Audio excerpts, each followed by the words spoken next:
Assalamualaikum teman-teman, selamat berjumpa lagi dengan saya Abdurrahman dan masih tetap di channel Abdurrahman ya. Dan masih tetap juga mengupas tentang seputaran gangguan asam lambung dan status psikosomatis.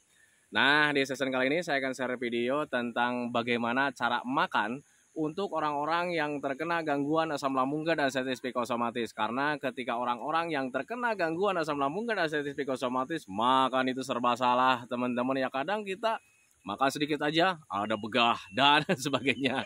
Nah itu teman-teman, makanya bagi teman-teman yang sekarang sedang mengalami gangguan asam lambung dan status psikosomatis, kemudian mempunyai kendala seperti itu ya, ketika makan itu suka ada begah dan sebagainya, teman-teman ya, tolong tonton videonya sampai habis, jangan di skip biar kalian nanti mengerti, biar kalian nanti paham, dan ketika mengerti dan paham kalian bisa menanganinya dengan mudah.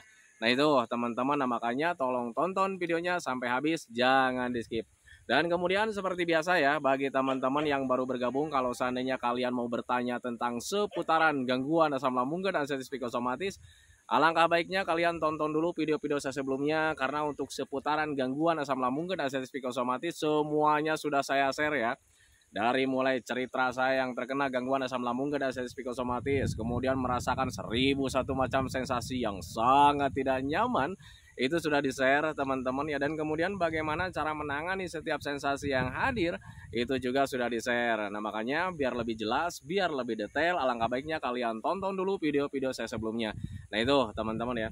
Dan kemudian bagi teman-teman yang baru bergabung, seperti biasa juga, kalau seandainya kalian belum subscribe channelnya, mohon videonya itu di subscribe dulu, karena untuk subscribe itu tidak memerlukan pendaftaran, tidak memerlukan biaya teman-teman ya. Jadi subscribe itu adalah hal yang sangat mudah sekali bagi teman-teman lakukan ya.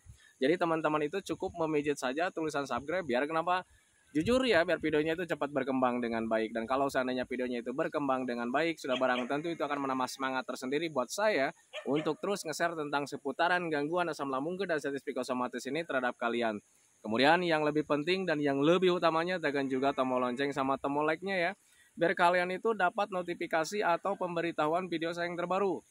Karena saya itu akan terus nge-share tentang seputaran gangguan asam lambung dan status psikosomatis ini terhadap kalian, dengan tujuan semoga saja videonya itu menjadi wasilah atau jalan keluar bagi kalian yang sedang mengalami gangguan asam lambung dan status psikosomatis hingga membaik ya, apalagi sampai sembuh total. Amin ya robbal alamin. Ya minimal hanya memberikan motivasi saja, atau lebih minimalnya lagi hanya sekedar menemani kalian yang sekarang sedang merasakan tidak nyamannya dari gangguan asam lambung dan status psikosomatis. Nah itu teman-teman ya. Nah kembali lagi ke topik utama teman-teman ya. Untuk orang-orang yang terkena gangguan asam lambung dan status psikosomatis, banyak sekali mengalami kendala teman-teman ya. Entah itu jalan-jalan, beraktivitas, melakukan kegiatan apapun, termasuk dimakan gitu teman-teman ya. Saat terkena gangguan asam lambung dan status psikosomatis, kemudian belum membaik dari gangguannya gitu teman-teman ya. Kadang ketika makan juga suka ada kendala teman-teman ya, makan begah teman-teman ya, telat makan nggak nyaman. Nah itu teman-teman, jadi untuk makan itu serba salah ya untuk orang-orang yang terkena gangguan asam lambung dan status psikosomatis. Nah makanya ketika mempunyai hal seperti itu ya, kadang kita itu mengalami kebingungan teman-teman ya, gimana ini saya mau makan kan gitu teman-teman. Sementara ketika mau makan itu, ketika makan itu kadang sudahnya itu nggak nyaman teman-teman ya. Ada perasaan begah, ada perasaan tidak nyaman di bagian perut gitu teman-teman, dan kemudian suka ada pusing juga, ada kelayangan juga, perasaan menjadi was-was, menjadi gelisah juga. Pokoknya untuk seputaran sensasi yang tidak nyaman itu pasti hadir. Nah itu teman-teman, nah, makanya waktu dulu juga sama lah gitu teman-teman ya, ketika saat terkena gangguan asam lambung dan status psikosomatis sama dengan kalian. Saya mengalami hal seperti itu lumayan agak lama juga gitu teman-teman ya.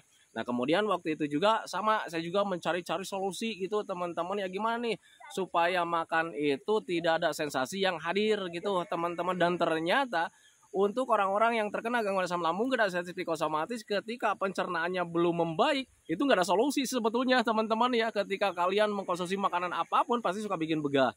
Nah itu teman-teman, tetapi harus bisa meyakini, kalian juga harus bisa percaya, harus bisa berpikir logika juga gitu teman-teman ya.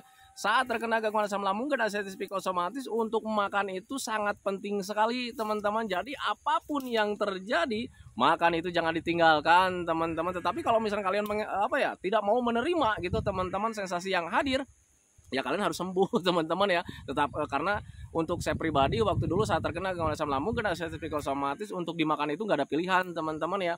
Sebelum makan pasti ada rasa tidak nyaman gitu teman-teman, setelah makan juga ada rasa tidak nyaman gitu teman-teman. Diakalin juga itu tetap aja ketika pencernaannya belum membaik itu pasti begah hadir gitu teman-teman ya. Nah tetapi kita itu hanya bisa mengakali saja gitu teman-teman, gimana caranya supaya ketika makan itu begahnya nggak terlalu besar teman-teman. Itu saja sih sebetulnya teman-teman ya yang bisa diakalinya. Nah itu teman-teman, saya juga dulu seperti itu. Jadi gimana caranya nih supaya ketika makan itu sensasi hadir sih hadir ya, kayak macam begah, kembung seperti itu, tetapi gimana caranya supaya nggak terlalu besar teman-teman ya. Nah dulu saat terkena gangguan asam lambung kena sensitif psikosomatis, saya cuman mengakalinya saja teman-teman. Jadi makannya itu cuman sedikit-sedikit ya, sedikit-sedikit tapi sering gitu teman-teman ya. Karena ketika belum membaik dari gangguan asam lambung kena sensitif psikosomatis, makan besar itu belum bisa teman-teman ya. Jadi beda lah ketika kita sebelum terkena gangguan asam lambung kena sensitif psikosomatis, kita bisa mengkonsumsi makanan-makanan dengan kapasitas yang sangat banyak gitu teman-teman. Tetapi saat terkena gangguan asam lambung kena sensitif psikosomatis, kita itu makannya itu nggak bisa banyak teman-teman ya, makan sedikit aja sensasi hadir gitu teman-teman, kayak macam kembung, begah, kemudian ada perasaan tidak nyaman, kemudian dada terasa ngap dan sebagainya, itu pasti hadir teman-teman. Tetapi ketika mengingat-ingat dan menimbang-nimbang juga gitu teman-teman ya, karena jujur ya saya berprinsipnya ketika sakit itu makan sangat penting sekali, karena hanya makananlah yang bisa membantu proses pemulihan gitu teman-teman. Tetapi kadang untuk makan banyak itu nggak bisa, tetapi saya flashback kemudian menimbang-nimbang juga gitu teman-teman ya, dibanding-bandingkan dengan kita makannya sedikit dengan makannya yang banyak gitu teman-teman, sensasi semuanya sama hadir ya. Cuman ketika kita makannya sedikit, itu kapasitas sensasi yang hadir itu nggak terlalu besar teman-teman, kemudian sensasinya juga nggak terlalu lama. Nah itu teman-teman, tetapi di sisi lain kita itu butuh makan yang banyak itu teman-teman ya, karena untuk orang-orang yang terkena gangguan asam lambung dan sensitif psikosomatis, rata-rata kebutuhan untuk tubuhnya itu tidak terpenuhi setiap harinya. Nah itu teman-teman, jadi saya berpikirnya ini gimana caranya nih supaya kebutuhan untuk tubuh saya itu tetap terpenuhi, tetapi makannya cuma sedikit. Saya bilang seperti itu karena ketika makan sedikit sudah pasti ya kebutuhan untuk tubuh itu tidak terpenuhi teman-teman ya. Nah makanya waktu itu diakalinya itu sedikit tetapi sering. Nah itu teman-teman, saya waktu di awal-awal saat terkena gangguan asam lambung dan sensitif psikosomatis, makannya itu bisa nyampe 7 kali satu hari teman-teman ya, bisa 7 kali satu hari gitu teman-teman. Kemudian kesininya berangsur 6 kali, kesininya berangsur menjadi 5 kali, kemudian kesininya berangsur 4 kali, sampai normal, sampai benar-benar cukup 3 kali. Nah itu teman-teman, nah, makanya bagi teman-teman yang sekarang sedang terkena gangguan asam lambung dan sensitif psikosomatis, kemudian mengalami kebingungan tentang seputaran dimakan gitu teman-teman ya, itu untuk saya pribadi teman-teman tidak ada solusi teman-teman, hanya bisa diakalin saja gimana caranya supaya sensasi sesudah makan itu nggak terlalu besar hadirnya teman-teman ya. Ya bentuk pengakalannya memang seperti itu, jadi makannya cuma sedikit tetapi sering gitu teman-teman, dengan catatan yang penting makan sedikit juga kebutuhan untuk tubuh kita itu terpenuhi setiap harinya gitu teman-teman. Karena bayangkan saja ya, kalau misalnya kita makannya cuma sedikit, ya kebutuhan untuk tubuh kita itu tidak terpenuhi setiap harinya teman-teman, bahkan setiap jamnya itu memang seperti itu tidak terpenuhi. Nah makanya biar tetap terpenuhi setiap jamnya, saya itu selalu mengkonsumsi makanan-makanan berat itu sedikit tetapi sering gitu teman-teman ya. Karena ketika kita nurutin ego kita dengan rasa tidak nyaman gitu teman-teman ya, ketika melihat makanan itu, waduh males nih makannya, nanti ketika makan pasti sensasi hadir gitu kan, akhirnya males makan. Mau sampai kapan kalian membaiknya teman-teman? Karena dulu juga saya begitu teman-teman, ketika menuruti kata hati, ketika kita tidak bisa menerima sensasi yang hadir, ya kadang saya jarang makan, dan justru di situ pemulihan tidak ada teman-teman, malah tambah drop waktu itu. Nah itu teman-teman, dan ketika drop ya sudah pasti ya semua sensasi itu hadir teman-teman, bahkan semakin dalam sensasi hadirnya. Nah itu teman-teman, makanya waktu itu saya berpikirnya, ini kalau seandainya saya tidak makan gitu teman-teman, tidak dipaksakan, ini pasti pemulihan dari gangguan asam lambung dan sensitif psikosomatis itu bakalan terlambat, dan kemudian malah justru akan lebih cenderung kita itu lebih menderita teman-teman ya. Karena perlu kalian ketahui bahwa yang memperbaiki semuanya teman-teman, baik psikisnya, baik tubuhnya gitu teman-teman ya, itu ditopang dengan energi yang masuk ke dalam tubuh kita teman-teman, sementara kita makannya cuma sedikit. Kan itu teman-teman ya yang akan membaik teman-teman ya. Kalau seandainya kalian misalkan gitu teman-teman ya, kekurangan kebutuhan untuk tubuh kita teman-teman ya, semuanya serba apa ya, serba terganggu teman-teman, dari mulai aktivitas, tenaga, kemudian pikiran juga ngaco teman-teman ya. Karena ketika pikiran kita lancar itu, kemudian pikiran kita bisa jernih, pikiran kita itu bisa fokus gitu teman-teman ya, itu ditopang dari gizi-gizi dan vitamin yang masuk ke dalam tubuh kita yang kemudian dialirkan ke otak. Nah itu teman-teman, makanya untuk makan itu apapun yang terjadi kalian harus paksakan teman-teman ya. Tetapi misalkan kalau misalkan kalian, Pak, saya itu ketika makan ini sensasi hadir, ya kalian harus terima teman-teman ya. Untuk orang-orang yang terkena gangguan asam lambung dan sensasi psikosomatis itu, untuk makan itu tidak ada pilihan teman-teman ya. Jujur sepengalaman saya seperti itu. Belum makan, sensasi kelayangan, lemes, gemeteran, was-was, gelisah dan sebagainya itu hadir teman-teman ya. Kita melihat lingkungan itu nggak nyaman gitu teman-teman ya. Kemudian ketika sudah makan juga sama teman-teman ya, di situ ada kembung, ada begah gitu teman-teman ya, dada terasa panas, perut terasa panas, kadang ada melilit juga. Nah itu teman-teman, kemudian agak pusing juga. Nah itu teman-teman. Nah tetapi kalau untuk saya pribadi waktu itu memilih dipaksakan saja, memilih menerima saja sensasi seperti itu. Karena ketika kita tidak bisa menerima hal seperti itu ya, tidak mau sensasi yang hadir, akhirnya kita tidak makan, malah justru tidak akan membaik dari gangguan asam lambung dan sensasi psikosomatis. Nah itu teman-teman, makanya pahami saja ke sana. Jadi pada dasarnya untuk orang-orang yang terkena gangguan asam lambung dan sensasi psikosomatis, untuk makan itu harus dipaksakan gitu teman-teman ya. Karena memang pada dasarnya, pada prinsipnya, orang sakit tanpa makan itu tidak akan membaik gitu teman-teman ya. Tengok saja di rumah sakit, orang yang tidak bisa ngapa-ngapain juga gitu teman-teman ya, itu diinfus teman-teman ya. Tujuannya biar kebutuhan untuk tubuhnya itu tetap terpenuhi. Nah itu teman-teman, nah sekarang kita orang yang masih bisa jalan-jalan gitu teman-teman, orang masih bisa bergerak gitu teman-teman ya, cuman dapat sensasi kembung saja, begah saja, akhirnya kita malas makan. Nah itu teman-teman ya, karena tidak mau menerima sensasi yang hadir. Nah itu teman-teman, nah, makanya pahami saja ke sana.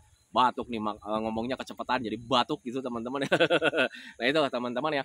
Nah dulu juga samalah gitu ya teman-teman ya, saat terkena gangguan asam lambung dan sensasi psikosomatis, jujur ya untuk dimakan itu sangat membingungkan sekali teman-teman ya.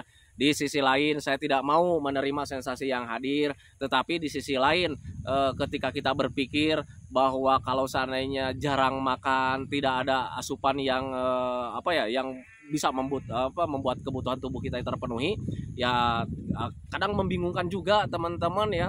Saya nggak mau sensasi yang hadir gitu teman-teman, tetapi ini mau sampai kapan saya membaiknya? Akhirnya saya terima saja teman-teman ya. Jadi makan dipaksakan, nggak apa-apa kalau seandainya begah juga gitu teman-teman. Toh kemarin juga saya sering mengalami begah, tapi nggak mati-mati teman-teman ya. Nah itu, jadi terima saja gitu teman-teman. Dan ketika dipaksakan seperti itu, alhamdulillah teman-teman ya, semuanya kembali menjadi normal lagi gitu teman-teman. Jadi makannya sedikit tapi sering gitu teman-teman. Makanya dokter juga selalu bilang ya, untuk orang-orang yang terkena gangguan asam lambung dan sensasi psikosomatis itu harus sering makan, harus sering ngemil gitu teman-teman, biar kebutuhan untuk tubuhnya itu tetap terpenuhi. Tujuannya memang seperti itu. Nah tetapi bagi teman-teman yang sekarang masih belum juga bisa menerima sensasi yang hadir ketika kalian sudah makan gitu teman-teman ya, akalin saja gitu teman-teman ya. Untuk saya pribadi dulu pengakalannya itu, makannya itu cuman sedikit, jadi porsinya itu, nasinya itu kayak ukuran nasi padang ya, satu mangkok kecil satu mangkok kecil gitu teman-teman ya, teplokin kena piring, akhirnya lauk pauknya seperti biasa, akhirnya saya makan gitu teman-teman ya, dengan jangka waktu yang tidak cepat. Nah itu teman-teman, jadi makannya itu nggak kayak orang normal ya, makannya itu cepet. Tidak seperti itu teman-teman. Bahkan dulu itu saya tuh makan satu piring itu saja, satu porsi itu bisa berjam-jam teman-teman ya. Jadi makannya jam 6, bisa habisnya itu bisa jam 7. Nah itu teman-teman ya. Ya kalau misalnya saya ceritakan hal seperti itu, orang lain berpendapat bahwa itu adalah lebay sih sebetulnya teman-teman ya. Makan aja kok bisa lama gitu kan ya, kembung aja kok nggak mau gitu teman-teman ya. Tetapi kalau misalkan introspeksi diri gitu teman-teman ya, saya waktu itu tidak bisa menerima terhadap sensasi-sensasi yang hadir, ya akhirnya itulah sebetulnya bentuk pengakalan saya teman-teman ya. Tetapi apakah ketika makan dengan sedikit itu sensasi tidak ada, tetap hadir teman-teman, tetapi alhamdulillah sensasinya itu ya kembungnya ada teman-teman ya, cuman nggak terlalu besar gitu teman-teman, kemudian durasinya juga nggak terlalu lama, beda dengan makannya itu cepat kemudian banyak gitu teman-teman ya. Itu sensasi yang hadirnya itu kembungnya itu gede sekali ya teman-teman ya, jadi kembungnya itu begahnya itu terasa besar teman-teman ya, kemudian durasi begah dan apa ya tidak nyamannya itu agak lama teman-teman ya. Nah itu, nah makanya ketika mengingat ke sana, saya banding-bandingkan ketika saya dulu makannya sedikit, kemarin-kemarin saya makannya sedikit gitu teman-teman ya, sensasi hadir nih, tetapi kembung dan begahnya itu nggak terlalu lama, kemudian rasa tidak nyamannya juga nggak terlalu lama. Nah saya coba waktu itu makan banyak gitu teman-teman, karena memang berpikirnya ini kebutuhan untuk tubuhnya itu tetap terpenuhi gitu teman-teman ya. Akhirnya ketika makan banyak, kembung hadir, tetapi bedanya durasinya itu sangat besar teman-teman, kemudian jangka waktu rasa tidak nyamannya juga begitu lama gitu teman-teman, bisa 2 jam 3 jam gitu teman-teman ya.